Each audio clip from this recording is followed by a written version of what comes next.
حضور صلی اللہ علیہ وسلم جب نہیں آئے تھے، جب اسلام قائم نہیں ہوا تھا، جب اسلام کا نظام نہیں تھا، اس وقت کی حالت کیا تھی؟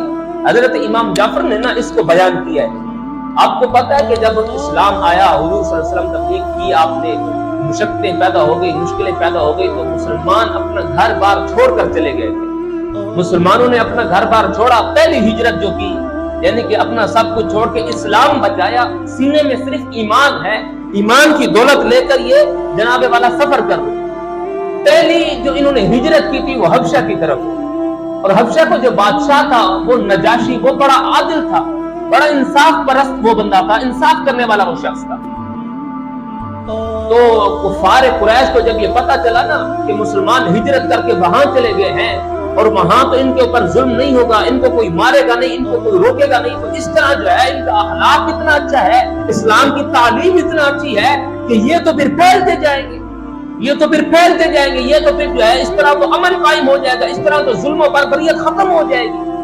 تو وہ لوگ نہ چلے گئے اور وہاں پر جا کے نا انہوں نے ہر کوشش کی کہ کسی نہ کسی طرح حبشہ سے ان مسلمانوں کو واپس اب مکہ میں لے جائے اور وہاں پر جا کے ستا کے ان کو جو ہے یوں رسوا کر کے ان کو جو ہے ہم قتل کر دیں اور ان کو ختم کر دیں، ان کا نام و نشان یہیں پر ہی ختم ہو جائے۔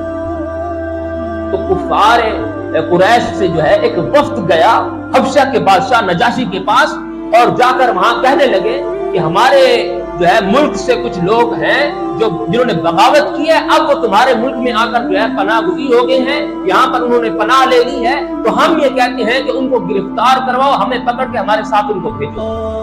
اب نجاشی نے نا لوگ اپنے خدماء کو بھیجا کہ جاؤ بلا کر لے آؤ، ان مسلمانوں کو پکڑ کے لے آؤ۔ اب مسلمان آ گئے، وہ چونکہ عادل تھا، اس نے تو دونوں طرف سے باتیں سننی تھی نا، تو اس نے مسلمانوں سے پوچھا کہ ہاں بتاؤ تمہارا کیا معاملہ ہے۔ اب یہ سیرت کی کتاب ہے، ایسی کتابیں عربی کے اندر بھی ہوتی ہیں، لیکن یہ اردو کی کتاب میں اس لیے لے کر آیا ہوں آپ کے سامنے کہ میرے نوجوان بھائیوں یہ رسول اللہ کی سیرت ہے، ان کو پڑھو۔ آپ کے پاس یار اگر انگریزی پڑھنے کا ٹائم ہے نا، ان کو پڑھنے کا بھی ٹائم نکالو۔ اب اس کے اندر یہ آپ گئے نا اس بادشاہ کے سامنے، آپ نے جو کیفیات بیان کی، اب یہ اردو کے اندر ہی میں پڑھ دیتا ہوں، آپ اس کو سنیں۔ کہتے ہیں کہ حضرت جعفر، یہ میں صرف سیدھے اسی کے الفاظ پڑھ رہا ہوں، حضرت جعفر رضی اللہ تعالیٰ عنہ آپ نا اس شاہ کی بارگاہ میں حاضر ہوئے اور شاہ نے اس سے پوچھا کہ بتاؤ تم لوگ یہاں پر کیوں آئے ہو۔ اب حضرت جعفر آپ جو ہے بیان کر رہے ہیں، آپ کو حالت بیان کر رہے ہیں کہ ہم یہاں پر کیوں آئے، اور ان لفظوں کو نا یہ جو میں بیان کرنے لگا ہوں ان کو اپنے دل کے کانوں سے سننا ہے، بڑے غور سے سننا ہے ان کو آپ نے۔ اب سنیں، کہتے ہیں کہ شاہ ہم لوگ ایک جاہل قوم تھے۔ حضرت جعفر کیا کہتے ہیں کہ ہم لوگ ایک جاہل قوم تھے، بتوں کو پوجتے تھے، مردار کھاتے تھے، بدکاریاں کرتے تھے، اپنوں سے دشمنی رکھتے تھے، پڑوسیوں سے برا سلوک کرتے تھے، کبھی لوگ کمزوروں کو کھا جاتے تھے، ہم بدکاریاں کرتے تھے، برا سلوک کرتے تھے، پڑوسیوں کا حق ادا نہیں کرتے تھے، اور ہم اس حالت میں تھے کہ اللہ تعالیٰ نے ہم میں سے ایک رسول ہماری طرف بھیجا جس کے نسب اور صدق و امانت اور پرہیزگاری سے ہم لوگ پہلے سے واقف تھے۔ اس نے ہم کو یہ دعوت دی کہ ہم خدا کو ایک جانیں، اس کی عبادت کریں اور صدقہ دیں، اچھا سلوک کریں، برائیوں سے رکے رہیں، بدکاریوں سے رکے رہیں، اور کسی کے ساتھ ظلم و ستم نہ کریں۔ جب ہم نے ان کی بات مانی تو اب ہمارے اپنے ہمارے دشمن ہو۔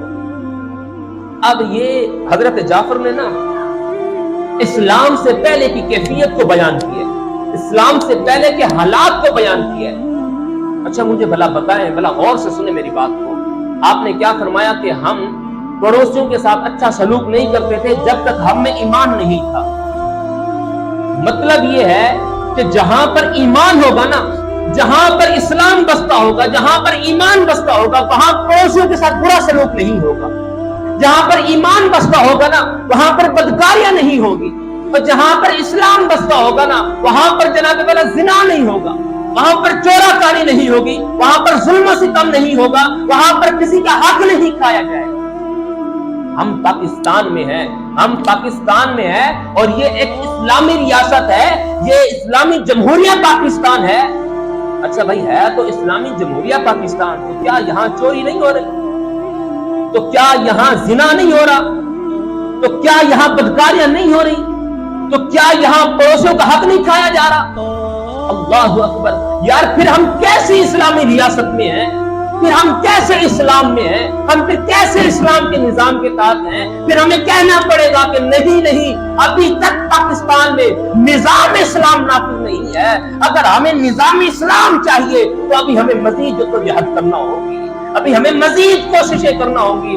خدا کی قسم اسلام کا نظام اتنا پیارا ہے کہ یہاں پر تو جناب والا کسی جناب حضرت عمر فاروق فرمایا کرتے تھے نا کہ فرات کے کنارے اگر ایک بکری کا بچہ بھی بھوکا پیاسا مر جائے تو مجھے خوف ہے کہ قیامت کے دن میں اللہ کے سامنے کس طرح حاضر ہوگا۔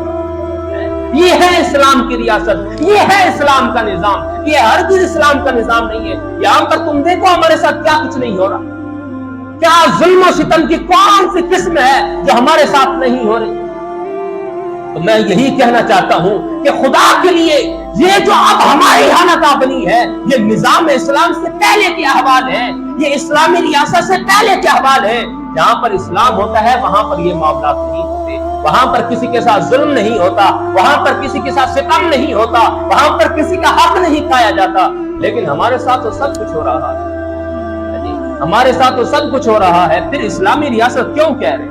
پھر یہ دماغ کیوں خراب کر رہے ہیں ہمارا کہ بھئی یہ اسلامی جمہوریہ، یہاں پر اسلام کون سا اسلام